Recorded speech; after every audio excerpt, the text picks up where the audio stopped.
같이 인사만 해드리겠습니다. 사랑합니다. 축복합니다. 한 번만 더 인사할게요. 함께 예배드리려 기쁩니다. 네, 인사 잘 하셨어요. 정말 예배가 중요하신가요?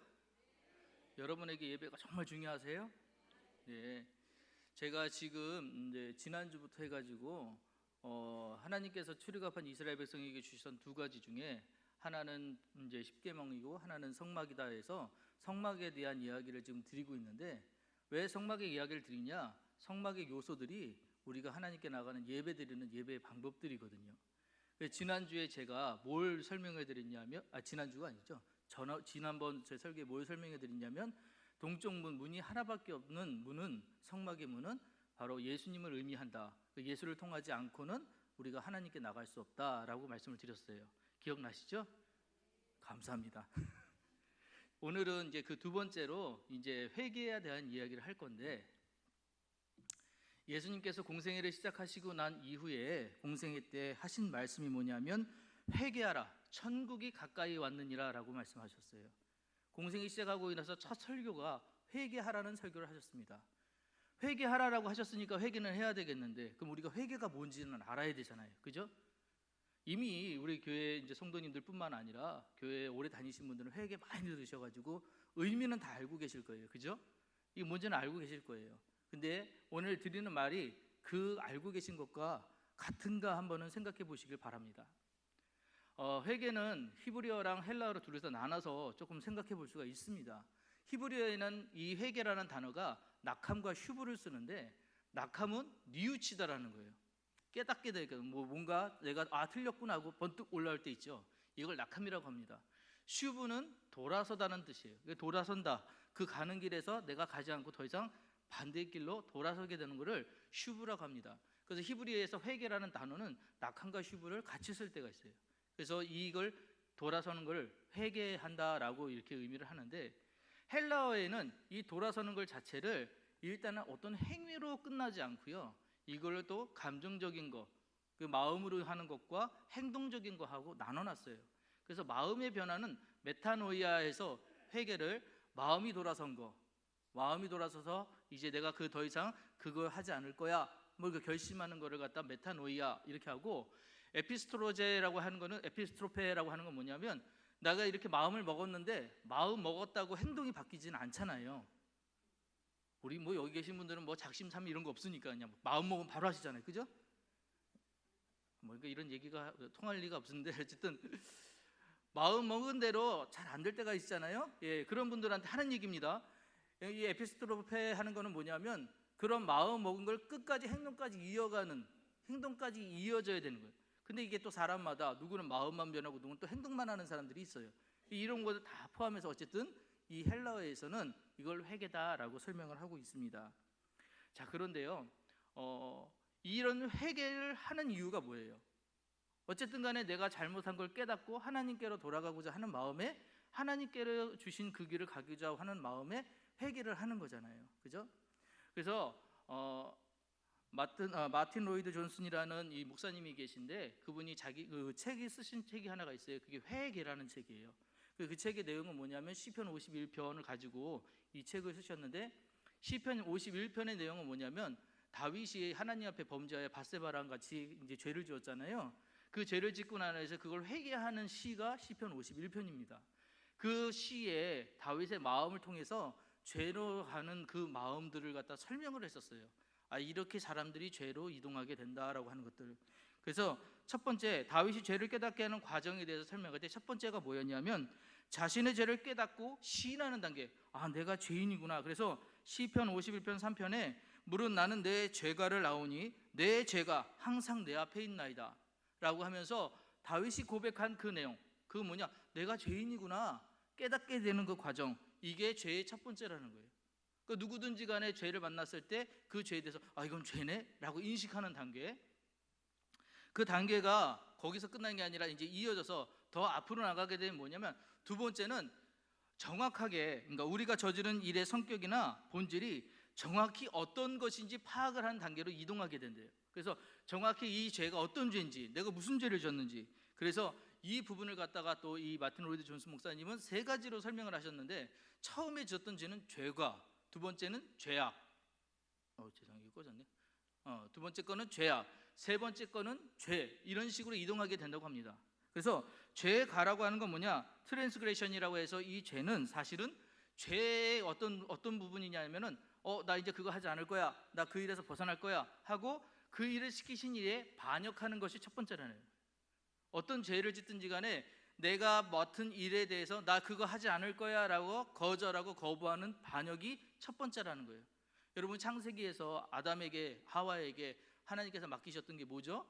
동산을 지키라고 하고 동산의 두 그루 나무를 지키라고 했을 때 선과 악을 알게 하는 나무의 과실은 절대로 따먹지 말라라고 하셨잖아요. 그거 먹으면 죽는다고, 그죠? 그런데 그 죄에 대해서 어떻게 했나요? 그 일에 대해서 하나님의 명령이 지엄함에도 불구하고 이 두 사람이 그 죄를 범했잖아요. 이거를 반역이라고 보는 거예요. 그래서 반역, 이것은 권위자에 대한 의지적 반항, 그러니까 절대자시잖아요. 하나님이 절대로 거역할 수 없는 그 상황임에도 나 저거 하지 않을 거야 라고 반역하는 이 단계가 죄의 시작이다라고 보는 거예요. 두 번째 죄악은 뭐냐면 이니큐티라고 해서 이거 뭐냐면 어긋나는 행위, 또한 왜곡된 행위를 의미해요. 그러니까 내가 그렇게 반역할 거야 라고 마음만 먹은 게 아니라 실제적으로 그것이 행동까지 나온 거예요. 그래서 뭐였어요? 먹었잖아요. 선악과를 따서 먹었잖아요. 그죠? 이 먹는 행위까지 한 거예요. 이게 죄악이라는 거예요. 자, 그런데 사역 죄를 알았어요. 그럼에도 불구하고 죄악을 저질렀어요. 그러면 이게 거기서 끝나는 거냐? 아니라는 거예요. 그게 결국 뭐가 되냐면 신이 되는 거예요. 죄가 된다는 거예요. 죄는 하마르티아에서 하나님의 그 관역에서 벗어난 거예요. 이제부터는 하나님과 상관없는 삶을 사는 사람들이 인간이 된 거예요. 그러니까 하나님이 지으셨음에도 불구하고 하나님의 준엄한 명령이 그들에게 있음에도 불구하고 나는 내가 옳아, 나는 내 소견대로 살 거야 라고 하는 것이 죄라는 거예요. 이 죄를 깨닫게 되는 과정들, 이것들을 다윗이 시편 51편 그 시편에 그것을 이야기했다는 것이죠. 자, 그래서 이렇게 죄과 죄악, 죄로 이어지는 것은 결국 세 번째에 이어지는데 하나님의 뜻을 거스리고 있음을 나중엔 고백하게 된대요. 왜냐하면 이것까지는 이전에 두 번째까지는 죄에 대해서 성공들은 알았지만 그래도 그것이 내가 뭔가 할 수 있으면 바뀔 수 있다고 생각하고 내가 무언가 하면은 그것들을 갖다가 좌지우지할 수 있다고 생각하는데, 그런데 결국 뭐냐, 하나님 내가 죄인이었군요, 내가 더 이상 할 수 없는 일이었군요, 나 좀 도와주세요 하고 그 앞에 엎드리게 된다는 거예요. 항복하게 된다는 거예요. 그게 죄를 깨닫게 되는 세 번째 과정이라는 것입니다. 이 과정을 다 지내고 나서야 비로소 인간은 진심으로 회개하게 된다는 거예요. 회개가, 그러니까 우리가 생각하는 회개, 나 돌아설 거야, 이게 끝나는 게 아니라 이런 모든 과정들이 다 내 안에서 일어나고 이런 모든 행위들이 내 삶 속에서 나타났을 때 비로소 그것이 진짜 회개로 이어지게 된다는 것이죠. 그러니까 회개가 쉽다? 아니요. 어려워요. 그럼 회개가 어렵다? 아니요. 쉬워요. 목사님 무슨 말이에요 이게? 보시면 알겠지만 하나님께 가는 게 가장 좋고 빠른 방법이기에 어렵겠지만 가장 쉬운 방법이라는 거예요. 그 방법들을 어떻게 하나님께서 우리에게 가르쳐 주셨느냐? 이 성막을 보시면, 자, 저 동쪽 문, 저 하나밖에 없는 유일한 문을 통해서 이제 저 성소로 들어가야 돼요. 성소를 가야 돼요. 그 저 뒤에 있는 법궤에 계신 하나님을 만나러 가는 겁니다. 갈 때 문은 열었어요. 이제 그 안에 들어갔습니다. 가장 먼저 보는 게 뭘까요? 가장 먼저 만나는 게 뭐죠? 저기 써 있어요. 저게 뭐죠? 네, 저를 만나게 돼요. 사람을 만나나요? 제사장을 만나나요? 예, 제사장을 만날 수도 있죠. 저 문을 통해서 들어가면 번제단을 제일 먼저 만나게 됩니다. 저 번제단은 뭐 하는 곳입니까요? 제물을 태우는 곳이에요. 내가 지은 죄 많은 것들을 끌고 왔을 때 그게 소만한 죄면 양만한 죄든 어떤 죄에 합당하는 제물을 가져왔을 것인데 그 제물을 각을 떠서 저 위에서 다 태우는 그 장소가 저 바로 번제단이라는 곳이죠. 번제단이라는 뜻은 히브리 말로 미츠바라고 그러는데 이 단이라는 뜻이에요. 단. 이 단이 어떤 뜻이냐면 미츠바하가 동물을 학살하다 죽이다라는 뜻이에요. 여러분, 이제 아까도 제가 잠깐 얘기했지만 동물을 잡을 때 어떻게 잡느냐? 그냥 목을 치는 게 아니라 각을 떠요. 각 뜬다는 거 아세요? 가죽을 벗겨내고 양팔을 벌려놓은 상태에서 이것들을 하나하나 그 거죽부터 해서 바깥으로 이렇게 펴놔요. 이렇게 펼쳐놓습니다.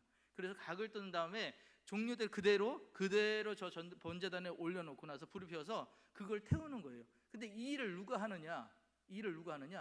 그걸 제물을 끌고 온 사람과 제사장이 함께 합니다. 그래서 이것들을 갖다 동물을 학살하다 죽이라는 그 뜻에는 이 동물을 갖다 각을 뜨다라는 뜻이 있어요. 두 번째 번제는 뭐냐면 히브리말 오라라고 하는 뜻인데, 오라는 올라가다라는 뜻이에요. 그래서 번제단을 합쳐서 이야기하면 동물을 학살해서 죽인 걸 올라가다, 그러니까 하나님께 바치다라는 뜻이 되는 거거든요. 말씀드렸다시피 이 번제단의 위치는 동쪽문을 통과해서 들어오면 바로 앞에 있습니다. 바로 앞에 있어요. 제가 이 얘기를 계속 드릴 때는 뭔가 여기 의미가 있으니까 이거 얘기하겠죠, 그죠? 아, 뭐가 있겠구나, 그죠? 전혀 기대를 안 하시는데 뭔가 있겠구나. 예. 여러분 보시는 왼쪽이 강화도에 있는 마리산입니다. 마니산인데 이름을 요즘 한국식으로 우리나라 말로 바꿔서 마리산이라고 우리 때 잠깐 불렀는데 지금도 그런지 모르겠어요. 저기 위에 저게 뭐냐면 첨성단인데, 첨성단이 저기서 뭘 했냐면 단군이 제사 드리던 장소예요. 보통 장소 아닌데 별로 안 놀라시네요. 자, 저기가 뭐 하느냐면 여러분 전국체육대회 할 때 성화 봉송 불을 어디서 붙이냐면 저기서 붙여요. 저 불을 가지고 이제 전국체육대회 하는 장소까지 가는 겁니다. 그래서 저 장소가 우리나라 기원을 의미한다 뭐 해가지고 그런 것들을 하는데, 자, 잘 보십시오. 자, 번제단의 위치가 어디 있어요? 가장 높은 곳, 가장 끝자락에 있죠, 그죠? 보이십니까? 저 화살표? 예, 잘 보이라고 빨간 거를 갖다 놓긴 했는데 잘 보이실까 모르겠어요. 저 번제단이 가장 위에 있어요. 그건 무슨 의미일까요? 가장 좋은 것을 드립니다라는 의미겠죠, 그죠? 이 제물이 당신 겁니다, 당신이 받으실 가장 좋은 겁니다 라고 해서 나에게 복을 주세요 하고 빌어주기 위해 가장 좋은 것을 드리는 장소는 가장 신과 가까운 장소예요, 그죠? 그리고 번제는 이 제사 드릴 때 쓰는 거는 그래서 가장 귀한 걸 드립니다, 맞지요? 근데요, 이스라엘 백성에게 명령받은 성막에 있는 번제단은 어디 있지요? 성소와 가장 멀어요. 문 위에는 바로 그 앞이잖아요. 자, 그 앞에다 번제단을 왔어요. 그러면 내가 가장 좋은 것을 하나님께 갖고 오는 거는 맞겠지만 그 안에 하나님이 원하신다, 하나님한테 이거 바치면 복 받을 거야, 하나님한테 이거 바치면 나를 구원해 주실 거야 해서 가져오는 제물이 아니라는 거예요. 거기에는 어떤 제물을 가져오냐고요? 살인했으면 소, 양, 그 형편에 따라서 비둘기, 소재 이런 걸 가지고 오는 거예요. 그걸 가지고 와서 그 번제단에 태우면서 너의 죄가 뭔지 알아? 저는 소만한 죄를 졌습니다. 아, 그래? 그럼 소만한 죄를 가지고 이제 하나님께 나가자, 그 죄를 씻고 가자, 이런 의미예요. 이해되셨나요?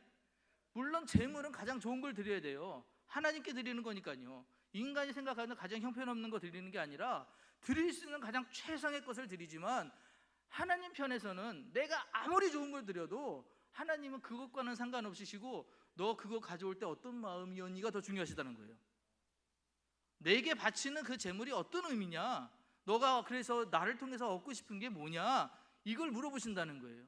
그래서 번제단의 위치가 우리 이제 일반 알고 있는 모든 세상 사람들과 다르게 바뀌어 있어요. 자, 죄의 문제 해결하는 방법이 세상과 완전히 다릅니다. 세상은 방금 이제 좋은 걸 바치면 신이 줄 거라고 생각해요. 그런데 우리는 하나님이 명령하신 명령 따라 사는 사람들이거든요. 기독교는요, 하나님의 생각에서 나왔어요. 여러분이 보고 계신 성경은요, 하나님의 생각으로 쓰여진 거예요. 하나님의 영감으로 쓰여진 거예요. 그래서 이 모든 행위들을 여러분 그냥 보실 게 아니라 잘 보셔야 돼요. 정말 세밀하게 잘 보셔야 돼요. 자, 하나님이 죄의 문제 해결하시는 방법은 여러분들이 갖고 있는 좋은 걸 드려서가 아니에요. 대속제사법이라는 걸 통해서 하나님이 죄를 씻어주셨어요. 그 문제를 해결하셨어요.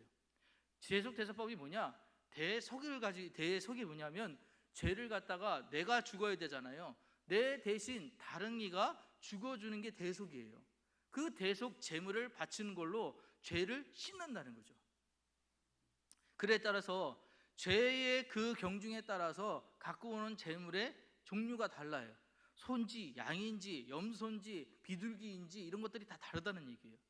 그가 그것을 가지고 와서 하나님한테 바칠 때 하나님께서 명령하신 대로 그것을 바치게끔 그래서 우리가 있는 레위기나 이런 것들에 보면은 제사의 이야기들을 잘 보셔야 되는 게, 어떤 때 뭐 바쳐라라고 하신 얘기가 있어요. 그건 하나님이 필요해서 그렇게 바치라고 하신 게 아니에요. 그 죄에 대해서 너 그렇게 인지하고 있니?라고 물어보시는 거예요. 너 그만한 죄를 깨닫고 있니? 라고 물어보시는 거예요. 자, 그래서 내가 소만한 죄를 졌다 하면 소를 끌고 와야 되잖아요. 여러분 소 끌어보셨어요? 아멘. 그래도 여기는 좀 끌어보신 분 계셔서 감사합니다. 소는 절대로 안 끌려와요. 콧뚜레 안 하면 절대 안 끌려와요. 소를 어떻게 이깁니까? 못 이겨요, 여러분들. 소를 끌고 온다는 것 자체가 인간으로서 불가능할 수도 있습니다. 그런데 끌고 와야 제사를 드리잖아요. 그럼 그 사람이 얼마나 노동하겠어요? 얼마나 고생하겠어요? 그러니까 쉽지 않은 일을 하게끔 하신 이유가 뭘까? 자, 내가 예루살렘에 가가지고 예배를 드려야 돼요. 제사를 드려야 돼요. 근데 내가 살고 있는 집이 베들레헴이야. 베들레헴에서 예루살렘까지 간다고 생각해 보십시오. 그거 쉽게 갑니까? 하루 갑니까? 한 달은 갈 수도 있어요. 그 긴 거리를 이 소를 끌고 갑니다. 가면은 소가 막 졸래졸래 잘 따라오는 거 아니라고 그랬죠. 때로는 좁은 길도 가야 되고 험한 길도 가야 되고 뭐 그런 길 가는데 소가 안 가려고 발버둥 칠 때도 있을 거고 도망갈 때도 있을 거고요. 그죠? 이걸 끌고 제사 장소까지 온다는 자체가 쉽지 않은 일들을 나한테 시키신 이유가 뭘까? 죄가 그렇게 쉽지 않다는 거예요. 죄 씻는 게 그렇게 쉽지 않다는 거예요. 그러니 다시는 죄 지으면 안 된다는 거예요. 그 죄에 대해서 다시는 네가 마음 쓰거나 생각하거나 하면 안 돼. 힘들었지? 예, 그러면 하지 마, 이 얘기예요. 이해되셨나요?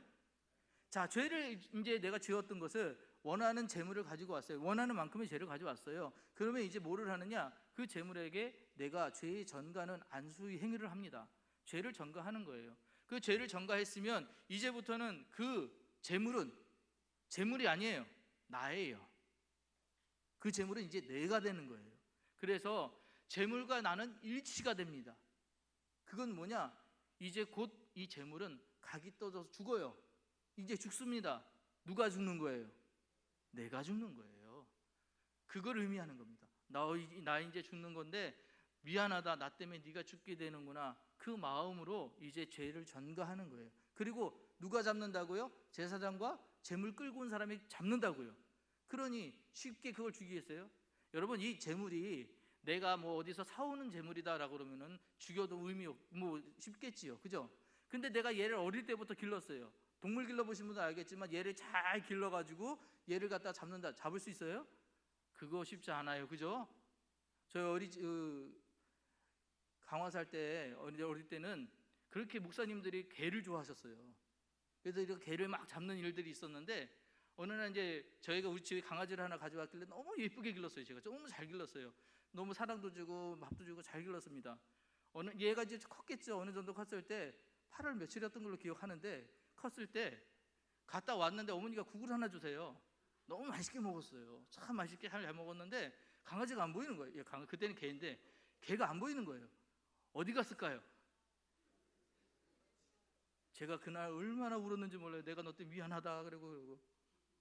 여러분, 집에서 기르는 강아지도 그렇게 하면 정이 들이잖아요, 그죠? 저 소만한 거 하나 기르려고는 얼마나 길게 시간이 걸렸을까요? 양만한 거 하나 기르려면 시간이 얼마나 걸렸을까요? 그걸 끌고 와서 내가 잡는 거예요. 또 그 일을 하라고요? 아이 나 못해요. 이렇게 만드시고 싶으신 게 하나님의 의도였다고요. 이해되십니까?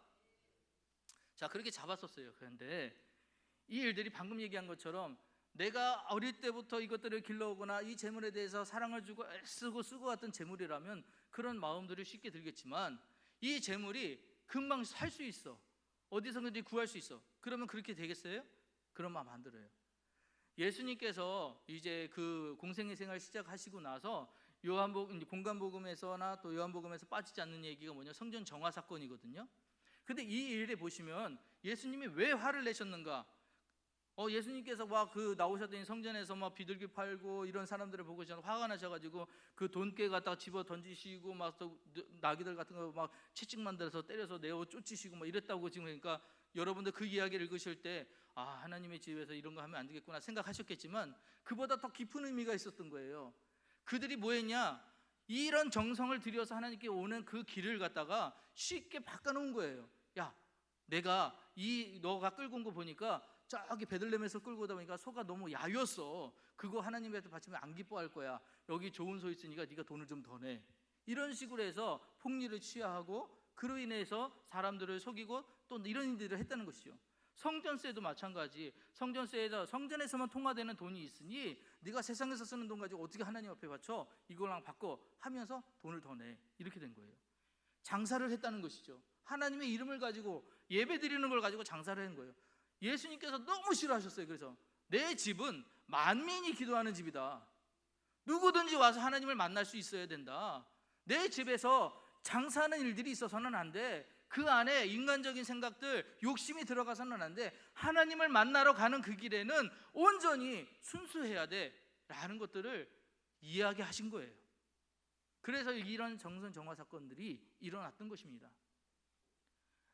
이 성전 성과 사건 이후에 예수님께서 우리에게 주신 가장 큰 은혜가 뭐냐면 저는 대속의 은혜라고 생각해요. 그 대속은 십자가의 대속이었어요. 여러분, 만약에 예수님께서 이 십자가에 돌아가시지 않았다면 여러분이 하나님 앞에 나올 때 여러분의 죄만한 것들을 갖고 오셔야 돼요. 소를 끌고 오든 양을 끌고 오든 그에 맞는 것들을 끌고 오셔야 되는데, 그럼 그 예배가 금방 끝나겠습니까? 하나하나 각두고 잡고 하면 하루 종일 걸렸을 거예요. 그렇게 예배를 드리는 길이 어렵고 힘든 길인데 주님이 그 길을 갖다가 쉽게 우리에게 간편하게 만들어 주셨어요. 그게 뭐냐? 십자가예요. 너희들이 진심으로 내 앞에 나오기만 하면, 너희들이 진심으로 나를 믿기만 하면 내가 이 모든 것들, 과정들 그 중에 네 마음만 받을게. 행위는 받지 않을 거야. 니들이 내게 원하는 그 삶을 받을게. 이거예요. 그래서 우리가 좀 더 하나님 앞에 나가는 길이 쉬워졌습니다. 그래, 하나님 앞에 나갈 때 좀 더 저희가 가까워졌어요. 그런데 여러분 삶의 예배가 얼만큼 중요합니까? 이렇게 쉬워진 예배기에, 이렇게 아무 때나 올 수 있는 교회기에 여러분 그 발걸음들이 너무 쉬운 건 아닌가요? 너무 그 중요성이 너무 약한 건 아니에요? 온전히 하나님께 드려야 될 예배 드려야 될 이 장소에 선택적으로 오시진 않냐고요. 예배 드려야 될 이 시간에 내가 원하는 대로만 어서 예배 드리길 원하진 않으시냐고요. 하나님은 항상 우리를 원하세요. 항상 우리에게 예배를 원하세요. 그 삶 속에 하나님이 살아계시고 함께 운동력 있게 살기를 원하세요. 그런데 그 마음이 예배드린 자, 예배자의 마음이 아닌데 어떻게 하나님 앞에 그 마음을 쏟고 살겠냐는 거예요. 우리에게 가장 중요한 건 뭐냐? 하나님께 나가는 건데, 하나님께 나갈 수 있는 유일한 방법은 죄가 없어야 해요. 죄를 없앨 수 있는 유일한 방법이 주님 만나는 건데 그걸 너무 가볍게 여긴다는 것이죠. 여러분, 죄가 있으면요 절대로 하나님 앞에 나갈 수가 없어요. 죄가 있으면 하나님 앞에 나갈 수 없어요. 왜요? 하나님은 절대선이시거든요. 선 중에서도 가장 끝이세요. 죄가 조금이라도 있으면 하나님 편에 갈 수가 없어요. 그런데 그 길을 누가 만들어 주셨냐? 예수 그리스도가 만들어 주신 거예요. 예수님이 그 길을 만들어 주심으로 인해 우리가 하나님 앞에 나갈 수 있어요. 와서 예수의 이름으로 기도하면, 예수의 이름으로 찬양하면, 예수의 이름으로 말씀을 읽으면, 예수의 이름으로 살아가기만 하면 하나님 앞에 나갈 수 있는 그 길을 열어주셨다는 거예요. 그 길을 열어주셨기에 우리가 하나님 앞에 나갈 수 있어요. 하나님 앞에 믿음으로 가는 거예요. 하나님 앞에 우리가 사랑으로 가는 거예요. 이 길을 열어주셨는데 왜 예배가 우리에게 쉬우냐고요. 버리기에 쉽고 안 하기에 쉽고 왜 그렇게 변질됐냐고요. 정말 이곳에서 그 마음이 온전하게 드리고 계시냐, 정말 이곳에서 하나님을 그렇게 찾고 계시느냐, 그 차이가 예배를 드리는 자의 진실함이냐 아니냐, 진정한 예배냐 아니냐의 차이가 된다는 것이죠. 이미 죄의 문제 해결은 우리에게 방법을 가르쳐 주셨잖아요. 예수 이름이에요. 예수님 믿기만 하면 돼요. 그럼 우리 죄의 문제 해결이 됩니다. 그러면 우리는 뭐 해야 돼요? 이제 하나님 앞에 나오면 되는 거예요. 어떻게 해요? 진실한 마음으로, 진짜 예배드리기 위해서. 나 하나님, 오늘 주일이니까 오늘 주님 앞에 나가서 하나님의 말씀을 듣고 다시 이제 세상으로 가려 합니다. 세상에서 좀 흔들리더라도, 세상에서 조금 어렵더라도 나 그 길 가서 내가 그 길에 이어서 다음 주에 왔을 때 하나님 나 이것도 했어요, 저것도 했어요, 이렇게 감사하며 할 수 있도록 하나님 오늘 내게 말씀의 능력 주세요, 말씀의 힘 주세요, 기도의 힘을 주세요 라고 하는 것이, 그게 진정한 회개라는 거예요. 진정한 예배라는 것이죠. 이 길을 우리가 해야 돼요. 제가 늘 불렀던 찬양 중에 부르기만 하면 너무 힘든 찬양이 하나 있어요. 너무 가슴 아픈 찬양. 예전에는 통일찬송가에는 185장이었고 지금은 311장으로 제가 알고 있는데요, 가사 하나를 여러분 잘 생각해 보세요. 가사 하나를 읽다가 보면은 그래, 내가 그랬구나, 내가 이렇게 살았구나 고백할 수밖에 없는 찬양이에요. 여러분 가사를 우리 1절부터 4절까지 한번 쫙 부르실 건데 생각하면서 이 가사를 가슴에 의미하면서 불러보시기 바랍니다. 내 너를 위하여. 내 너를 위하여 몸부려 피 흘려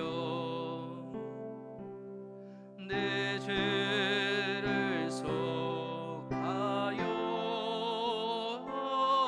살 길을 주었다.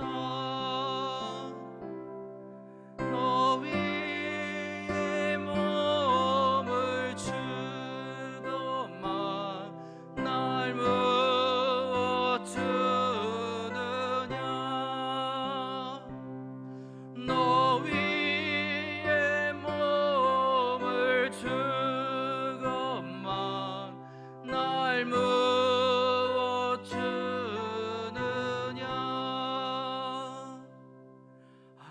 아버지 보좌와 그 영광 떠나서 방 같은 세상에 만 백성 구하려 내 몸을 희생했건만 너 무엇 하느냐. 내 몸을 희생했건만 너 무엇 하느냐. 죄 중에 빠져서 영 죽을 인생을 구하여 주려고 나 피를 흘렸다. 내 죄를 대속했건만 너 무엇 하느냐. 내 죄를 대속했건만 너 무엇 하느냐. 한없는 용서와 참 사랑 가지고 세상에 내려와 값없이 주었다. 이것이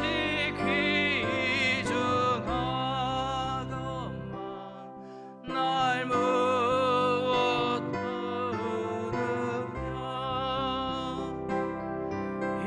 이것이 귀중하건만 주느냐. 하나님 마음을 이해하시고 온전한 예배를 드리시는 우리 성도님 되시기를 주 이름으로 축복합니다. 기도하시겠습니다. 사랑과 은혜가 충만하신 주 하나님 아버지, 우리에게 예배의 방법을 가르쳐 주시기 위해 성막을 가르쳐 주시고 또한 그 길을 통해 하나님 주님 앞에 나가는 방법을 알려주시니 감사드립니다. 오늘 번제단에서 내 죄를 씻어 하나님 앞에 나가는 길에 대해 이야기를 나눴습니다. 하나님, 주님 우리에게 주신 대로 우리의 죄가 너무 크고 너무 어렵고 너무 힘들다 할지라도 예수 그리스도의 이름으로 모든 것을 승리하게 하시고 이겨내가는 삶이 되게 하여 주시옵소서. 하루하루 주님을 만나러 나가는 그 길이 복이 되게 하시고 그 길이 즐거움 있게 하여 주옵소서. 그 어떤 순간보다도 주님을 만나는 시간이 가장 귀한 시간임을 깨닫고 교회로 오게 하시고 주님을 찾게 하여 주시고 있는 곳에 찬양할 수 있도록 인도하여 주옵소서. 함께 계시리 주님을 믿사오며 걸어가신 예수 그리스도를 맞들어 기도드렸사옵나이다.